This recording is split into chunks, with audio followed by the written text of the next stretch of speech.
우리 따라서 복창하시겠습니다. 하나님께서 하셨습니다. 하나님께서 다 하셨습니다. 그렇게 고백하는 분들이 있어요. 어떤 일을 마치고 나서 사람들이 박수를 칠 때, 잘했다고 칭찬할 때 뒤로 물러나서 그 박수와 그 찬사를 자기가 받지 않고 하나님이 하셨습니다. 하나님이 다 하신 겁니다. 그런 고백을 하는 분들이 있어요. 근데 그런 고백을 들을 때 여러분들 어떻습니까? 아, 그렇구나. 하나님이 다 하신 거구나 하면서 그 믿음에 동의를 합니까? 아니면은 좀 무책임한 거 아닌가? 어떻게 보면은 좀 그러면 내 자리는 어딘가?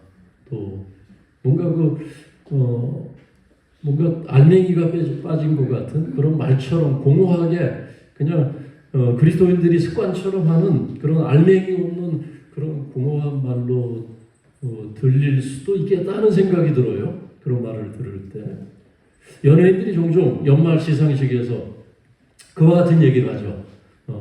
큰 시상을 받고 상을 받고 조명을 받을 때 연예인들이 종종 신앙이 독실한 신앙인들이 그 시상의 자리에서 마이크를 잡고 하나님께 모든 영광을 돌립니다. 결국 같은 얘기거든요. 내가 이 자리에 설 수 있는 것, 저 무명의 시절을 다 지나가고 이 자리에서 이런 상을 받는 것, 내가 섬기는 하나님이 하신 일입니다. 하나님이 은혜 주셔서 된 일입니다 하면서 하나님께 영광을 돌린다는 연예인들의 고백을 우리가 듣는 것도 같은 고백입니다.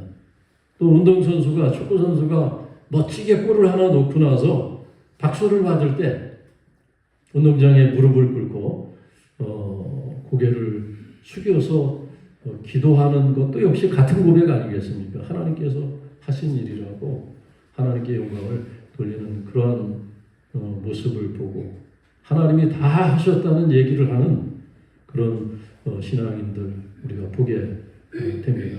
그런데 그런 좋은 일이 있을 때, 상 받는 일이 있고 박수를 받는 일이 있을 때 하나님이 하셨다고 하나님께 영광을 돌리는 일은 뭐 그런 대로 가능한 일이에요. 나도 저렇게 할 수 있겠다.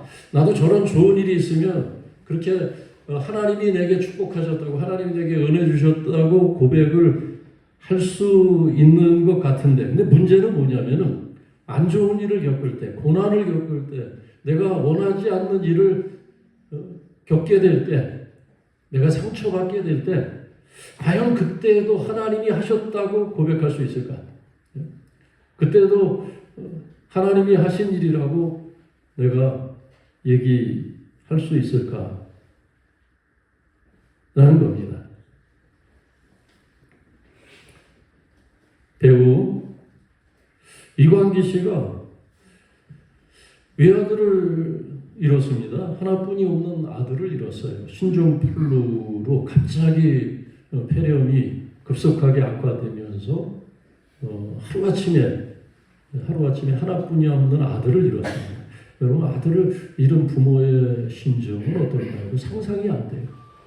우리는 어린아이들이 아프기만 해도 하룻밤을 못 자고 아프기만 해도 그 얼마나 부모된 입장에서 괴롭고 힘들고 아이들이 병원에 입원해서 온몸에 주사 바늘을 꽂고 있기만 해도 그냥 부모의 마음은 찢어질 듯이 아픈 건데 아들이 먼저 세상을 떠날 때 그 부모의 아픔과 그 고통은 보통 사람들이 상상하는 것 이상일 겁니다. 애간장이 녹는다고 하지 않습니까? 단장의 슬픔이라고 그러죠.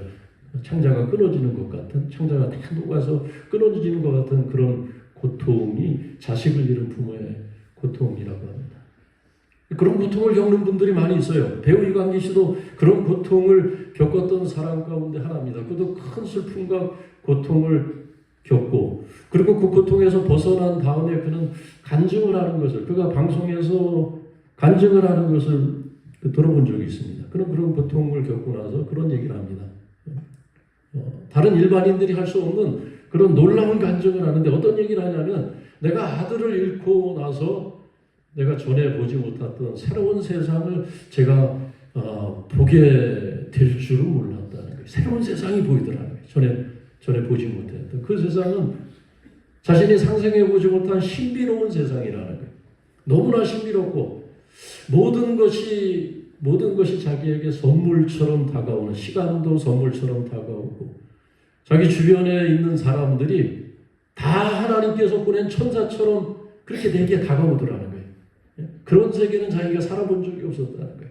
근데 놀랍게도 아들을 잃은 슬픔 속에서 그런 세계를 처음으로 보게 되었고, 그리고 자신이 살아야 될 이유를 알게 되었다는 겁니다. 자기 인생에 살아야 될 이유를 알고 자신이 해야 될 인생의 사명을 그 세계 속에서 자기가 보았다는 거예요.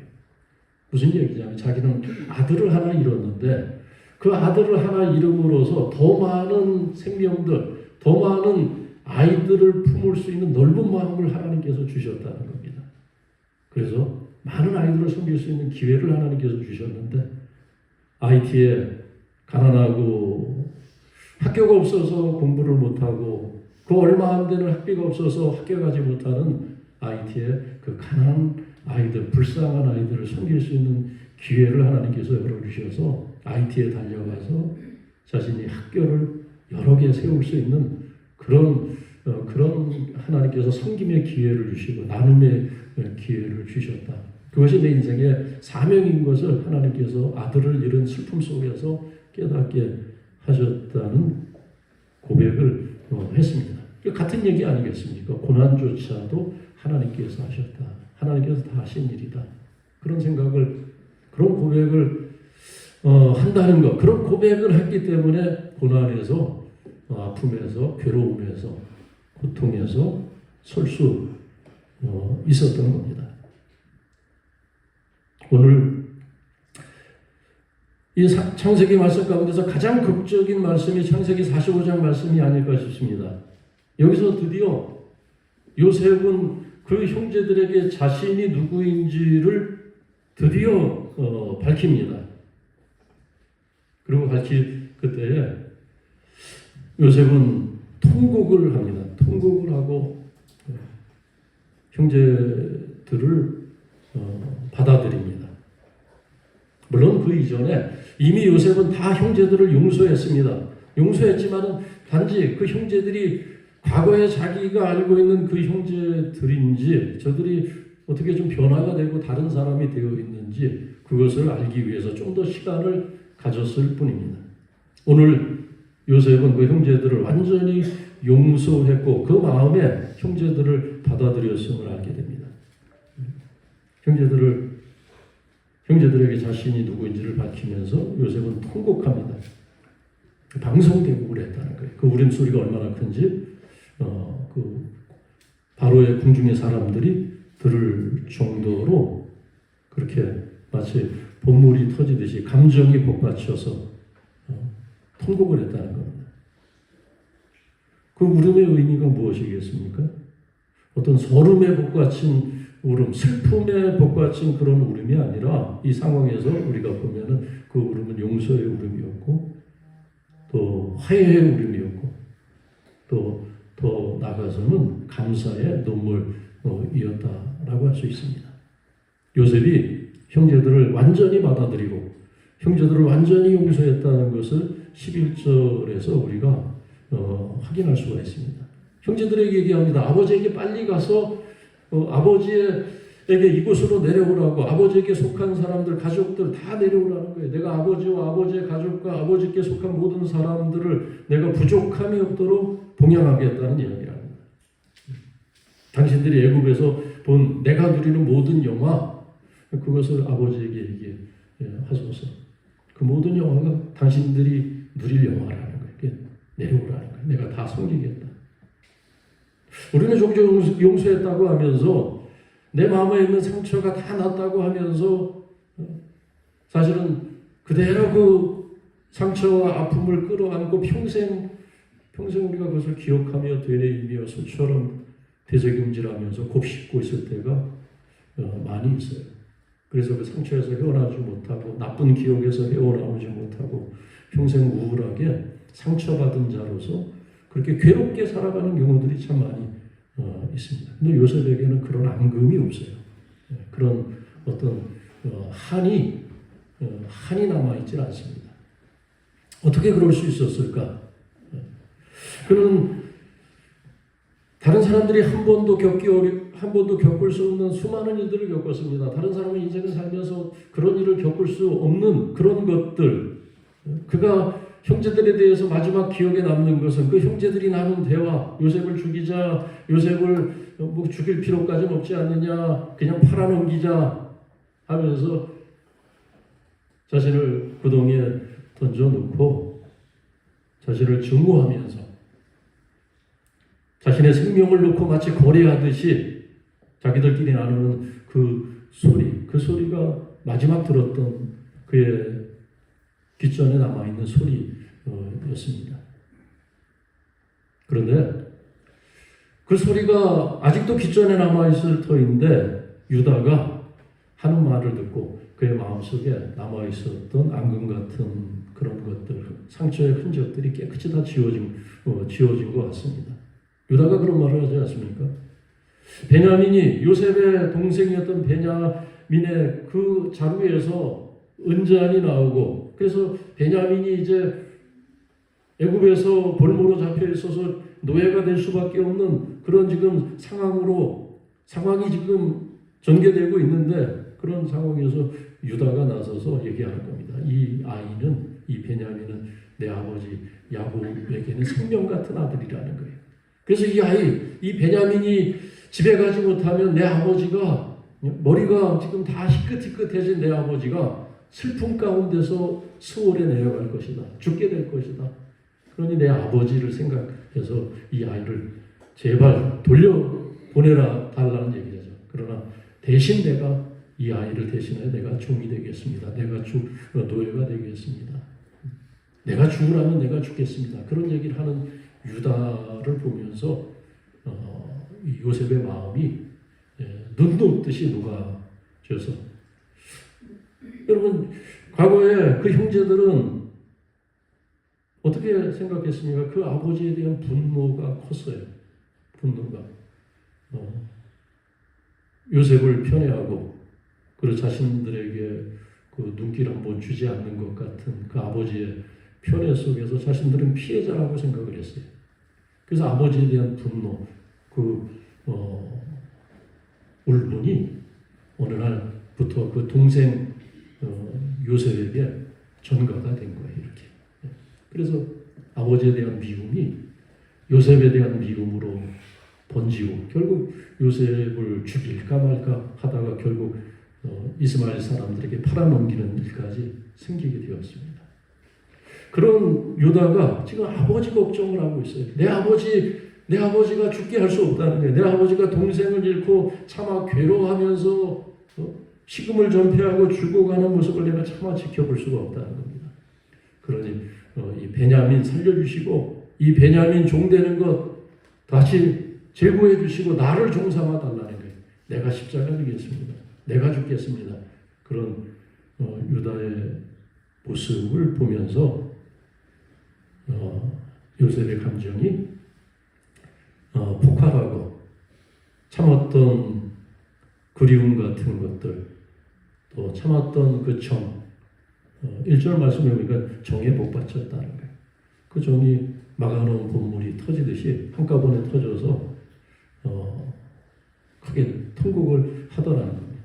그 울음은 용서의 눈물이고 완전한 화해의 눈물이었다고 할 수 있습니다. 요셉은 어떻게 이렇게 형제들을 받아들이고 그 유다의 한마디에 그의 마음이 눈 녹듯이 이렇게 다 녹아져서 그 형제들을 평생 내가 섬기겠다고 아버지의 집을 그 가족들을 다 내가 책임지겠다고 그렇게 받아들일 수가 있었습니까? 우리는 그 이유를 요셉의 삶에 그가 아무런 상처도 남지 않았고 오히려 그는 섬기는 자로 그렇게 설 수 있었던 것은 그의 고백 속에서 그 이유를 찾을 수가 있습니다. 8절에서 그런 고백을 합니다. 당신들이 아니고 하나님이십니다. 하나님이 하셨다는 거예요. 하나님이 하시는 일이라는 겁니다. 자신의 삶에 거쳐왔던 나를 이곳의 통치자로, 이 애굽 온 땅의 통치자로 세우신 일도 하나님이시고, 나를 이곳에 보내신 이도 하나님이시고, 당신들이 한 일이 아니라는 거예요. 당신들이. 그런 고백을 합니다. 하나님이 하셨다. 그 고백하고 있습니다. 하나님이 하셨다. 서두에서 제가 말씀드린 것처럼 요셉의 삶의 가장 중요한 신앙 간증 아니겠습니까? 하나님이 하셨습니다. 우리가 그 말을 들으면 얼핏 들으면 무책임한 것 같이 들리고, 그럼 내 자리는 어딘가? 내 삶에 내게 피해를 준 사람들은 도대체 누구인가? 가해자는 누구인가? 이것이 막 혼선이 될 수도 있지만, 그러나 우리가 하나님을 알게 되고 하나님의 살아계심을 알고 그분이 우리의 삶을 주관해 가시는 하나님의 섭리 속에 모든 것이 협력하여 끝내 선이 되게 하시는 하나님의 그 섭리를 우리가 조금이라도 알아챈다면 그 고백이 얼마나 훌륭한 고백인가. 그 고백보다도 더 중요하고 더 귀중한 삶의 고백이 또 있겠습니까? 하나님이 하셨다는 것만큼. 그러니까 아무나 할 수 없는 고백이에요. 요셉은 지금 안 좋은 일조차도 자신이 겪었던 그 어두운 시간조차도 13년이라는 종으로 또 죄수로 억울한 일을 겪으면서 지냈던 그 13년의 세월, 짧은 시간이 아니지 않습니까? 그런데 그 시간 하나님께서 하신 일이라고 지금 고백을 하고 있는 겁니다. 우리가 과연 그럴 수 있느냐는 거예요. 근데 요셉은 지금 그런 고백을 하고 있습니다. 그렇기 때문에 형제들을 가해자라고 생각하지 않습니다. 우리 인생에 얼마나 많은 가해자들을 기억하면서 살아갑니까? 그죠? 여러분 뭐 직장에서 여러분 상사를 가해자로 생각을 할 수 있을 것 같아요. 내 보호자가 아니라, 내 멘토가 아니라 내 인생에 상처를 주고 내 가슴을 핥히는 가해자 같은 사람들이라, 그렇게 생각을 할 수도 있어요. 우리는 끊임없이 우리의 삶을 살면서 그 어떤 사람에게 받은 상처를 되씹으면서 소처럼 되새김질하면서 거기서 헤어나오지 못할 때가 얼마나 많이 있습니까? 근데 요셉은 형제들 가해자라고 생각하지 않습니다. 그들도 또한 피해자라고 생각을 해요. 왜? 아버지 편애에 그들도 상처받았고 그들도 아픔을 겪었고 오죽하면 요셉을 그렇게 같은 혈육인데도 미워하고 또 죽일 생각까지 했을까? 그런 생각을 하면 이 형제들도 또한 위로받아야 되고 이 형제들도 또한 그 상처가 치료받아야 되는 피해자라는 생각을 하고 있음을 우리가 모전에서 느낄 수가 있어요. 형제들 위로하잖아요. 형제들이 두려워하니까 근심하지 마소서, 한탄하지 마소서, 당신들이 한 일 때문에 근심하지 말라는 거예요. 그거 하나님이 하신 일이라는 거예요. 당신들도 어떻게 보면 위로가 필요한 사람들이다. 그래서 근심하지 마소서, 한탄하지 마소서. 그런 고백을 할 때 하나님이 다 하신 일이라고 고백했을 때 그 삶에는 가해자가 없어요.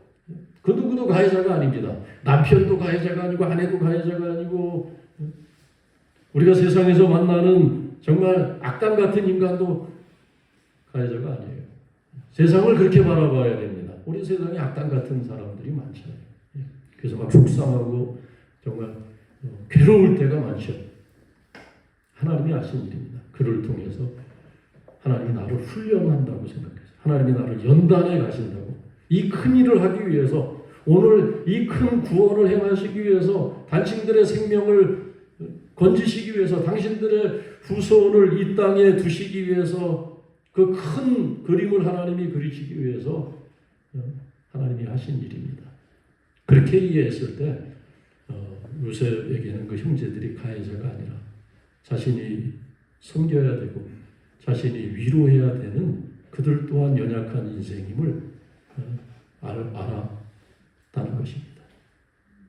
하나님이 하셨다고 고백했을 때 요셉은 형제들에게 버림받은 자가 아니라 보냄받은 자로 자신을 이해합니다. 나는 보냄받은 사람입니다. 5절 7절 보냄받은 사람이라고 얘기해요. 하나님이 나를 보내신 거다. 나를 당신들이 이곳에 오늘 양식을 얻기 위해서 생명을 건지기 위해서 이곳에 왔는데 하나님이 나를 먼저 보내셨다는 거예요. 당신들을 위해서. 큰 구원을 위해서. 하나님이 보내셨다. 나는 버림받은 자가 아니라, 나는 상처받은 자가 아니라는 겁니다. 오히려 나는 하나님의 거룩한 사명 뜻을 위해서 보냄받은 사명자라는 거예요. 버림받은 자하고 다르죠, 완전히 자기 삶에 대한 이해가. 나는 사명자라는 거예요. 버림받은 자가 아니라 보냄받은 자. 얼마나 끝이 다릅니까? 그렇기 때문에 자신의 인생에 겪었던 그 험한 세월, 고난, 그것은 상처로 남는 것이 아니라 그렇게 이해했던 하나님이 하신 일이라고 고백을 했기 때문에 그 고난과 상처는 오히려 그 긴 세월 연단받고 훈련받았던 그 훈련을 잘 받은 것에 대한 훈장처럼 그에게는 여겨졌던 겁니다. 그래서 용서가 가능했던 거예요. 그래서 요셉은 형제들을 다 품을 수가 있었던 것입니다. 우리의 신앙, 우리가 어떤 사람인가가 드러나는 것은 우리가 성공했을 때가 아니고, 우리가 잘 나갈 때가 아니고, 내가 벽에 부딪혔을 때입니다. 내가 고난을 겪고 내가 생각하지 못했던 손해를 보고 내가 상처받을 때, 그때 그 시간을 어떻게 이해하느냐. 그 상처를 곱씹는 사람이 있어요. 그래서 두고 보자, 그 칼을 갈고 있는 그런 경우도 있습니다. 바울과 바나바가 누스드라에서 복음을 전할 때 그런 일이 있었습니다. 복음을 전하고 그리고 이제 어느 날 누스드라에서 평생 한 번도 걸어보지 못한 불쌍한 사람, 앉은 병이로 평생을 살아온 한 사람을 보고 바울이 마음이 동하여서 너무나 불쌍하고 안타까운 마음에 그가 주님의 이름으로 그를 일으켜 걸으라고, 내가 예수의 이름으로, 그리스도 예수의 이름으로 명하노니 일어나 걸으라 했을 때 그가 구원받을 믿음이 그에게 있었기 때문에 그가 바울의 말을 듣고 주님의 이름으로 의지해서 일어나 걷는 그런 기적이 있었습니다. 그 기적을 보면서 누스드라 사람들은 뜻밖의 반응을 합니다. 오히려 그 기적을 행하신 하나님께 영광을 돌리고 그 하나님 앞에 돌아와야 되는데, 이 누스드라 사람들은 얼마나 우둔한 사람들인지 바울과 바나바를 신적인 존재로 칭송하고 또 존경하는 정도가 아니라 숭배를 합니다. 숭배를. 이렇게 막 소를 끌고 와서 바울과 바나바 앞에 제사를 드리려고 하는 거예요. 이 바울, 바나바 제우스다, 헤르메스다 하면서 자신들이 알고 있는 신이 바울을 통해서, 바나바를 통해서 지금 나타났다는 거예요. 그래서 바울을 칭송하고 숭배하려고 할 때 바울이 너무나 기가 막히고, 사람들이 어떻게 이렇게 밀어낼 수가 있나 생각을 하면서 바울이 기가 차서 굉장히 괴로운 마음으로 두 마디를 하죠. 그 두 마디가 무엇이었습니까? 우리는 사람이다. 당신들이 생각하는 그런 신적인 존재가 아니라 우리는 당신들과 같은 성정을 품고 있는, 우리는 인생일 뿐이다. 똑같은 연약한 인생이다. 그러면서 두 마디, 보니까 하나님이 하신 일이라는 거예요. 하나님이 하신 일, 그것을 알고 너희가 사시는 하나님께 돌아오라는 거예요. 우리에게 경배하고 우리에게 절하지 말고 너희 가운데 살아계신 하나님께 돌아오라고 하나님이 하신 일을 나타냅니다. 우리가 그 사람을 알 수 있는 것, 그 사람이 정말 하나님을 경외하고 하나님을 섬기는 사람인지 어떤 사람인지 알 수 있는 것은 우리가 성공하고 일이 잘 될 때 그 앞에서도 겸손하게 하나님이 하셨다고 고백을 하면서 하나님께 영광을 돌리는 사람이 있는가 하면 그렇지 못한 사람들이 있습니다. 그리고 더 중요한 것은 고난당할 때, 손해를 볼 때, 내가 억울한 일을 당할 때, 요셉은 얼마나 억울했겠습니까? 처음부터 그 13년 세월은 다 억울함으로 가득한 시간이에요. 감옥에 있을 때는 또 어떤 일이 있었어요. 자신이 그렇게 섬기고 친절을 다해서 도와주고 위로해주고 그 꿈도 해석해주어서 그 꿈대로 복권이 되어서 바로왕 앞에 다시 나갔던 술 맡은 관원장. 근데 성경을 보면 그가 요셉을 잊어버렸다고 했잖아요. 당신이 왕 앞에 서거든 나를 기억하소서. 요셉이 평생에 누구한테 아쉬운 소리 했던 건 그게 처음이에요. 나를 기억해달라고. 사람한테 기댔던 것은 그때가 처음입니다. 사람을 의지하고 아쉬운 소리 했던 거, 청탁을 했던 건 그게 처음이었어요. 요셉은 그가 자기를 기억해 줄 알았어요. 웬걸 그가 복권이 되어서 다시 잘 나가니까 성경은 그가 요셉을 까마득하게 잊고 요셉은 감옥에서 다시 또 몇 년을 보내게 되는데, 근데 나중에 보니까 요셉은 그때 아마 서운한 감정이 없지 않았을 겁니다. 나중에 보니까 하나님께서는 가장 필요한 시간에 가장 좋을 때 그 사람이 요셉을 기억해낸 거예요. 바로가 악몽을 꾸고 괴로워서 잠을 설칠 때 애굽의 모든 술사들, 모든 지혜로운 자들 다 끌어모아서 그 꿈을 해석하려고 해도 그 해석할 자가 없는 그러한 상황에서 그제서야 이 술 맡은 관원장이 내 꿈을 해석해 주었던 그 지혜로운 사람, 그 특별한 사람, 대단한 지혜와 총명을 갖고 있었던 그 사람 요셉을 그때서야 기억을 한 겁니다. 만약 그 전에 요셉이 바라고 기대했던 그때 자신을 기억해 줬으면 그냥 요셉은 어떻게 됐겠습니까? 그냥 사면이 돼서 그냥 고향에 가는 것, 그것이 끝이에요. 그것이 최선입니다. 그 이상의 스토리는 없어요. 그 이상의 어떤 사건은 벌어질 수가 없는 겁니다.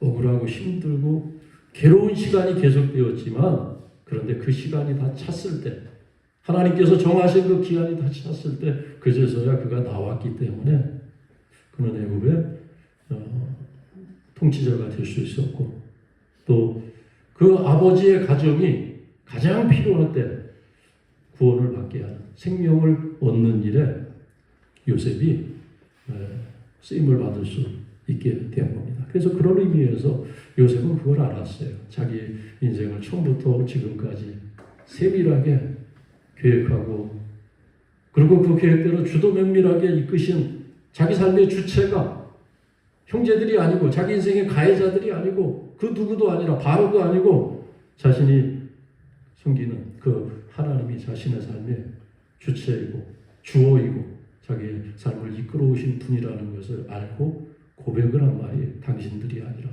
하나님이십니다. 그 고백을 했기 때문에 그는 용서의 사람이 될 수 있었고, 또 자신이 왜 애굽의 총리가 되었는지 그 뜻을 알고 보냄받은 자로서의 사명을 감당할 수가 있었던 것입니다.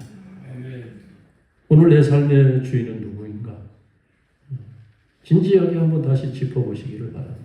내 삶의 주인이 다른 사람이 아니고 내 부모가 아니고 직장에서의 상사가 아니고 학교에서의 선생님이 아니고 바로 하나님이시라는 고백을 우리가 정확히 할 수 있다면 우리는 좋은 일을 만나면 그것을 통해서 하나님께 영광을 돌릴 수가 있고, 나쁜 일을 경험한다든지 어려운 일을 당했을 때는 오히려 그 일을 통해서 나를 연단하시고 훈련하시고, 그리고 하나님의 뜻을 위해서 나를 사명자로 삼으시는 하나님의 섭리가 있음을 고백하며 오히려 그 시간을 통해서 내가 자라난다는 것을 기억하시기를 바랍니다. 살아계신 아버지 하나님, 모든 일에 하나님께서 하셨다고 고백할 수 있는 큰 믿음으로 세상을 살게 하여 주옵소서. 좋은 일뿐만 아니라 굳은 일, 상처받는 일조차도 하나님의 통제와 섭리 속에 있음을 알고 범사에 감사하는 말씀 순종하게 하여 주옵소서. 그 믿음과 고백 속에서 우리의 상처가 영광이 되고 내 인생의 가해자가 형제가 되고 버림받은 존재가 아니라 보냄받은 자로서 세상을 살아갈 수 있도록 우리의 삶을 주께 의탁하오니, 요셉의 삶에 섭리하신 하나님께서 오늘 함께 예배하고 찬양하는 모든 이들 가운데, 삶 가운데 섭리하시고 함께하여 주옵소서. 예수님의 이름으로 기도하옵나이다. 아멘. 찬송가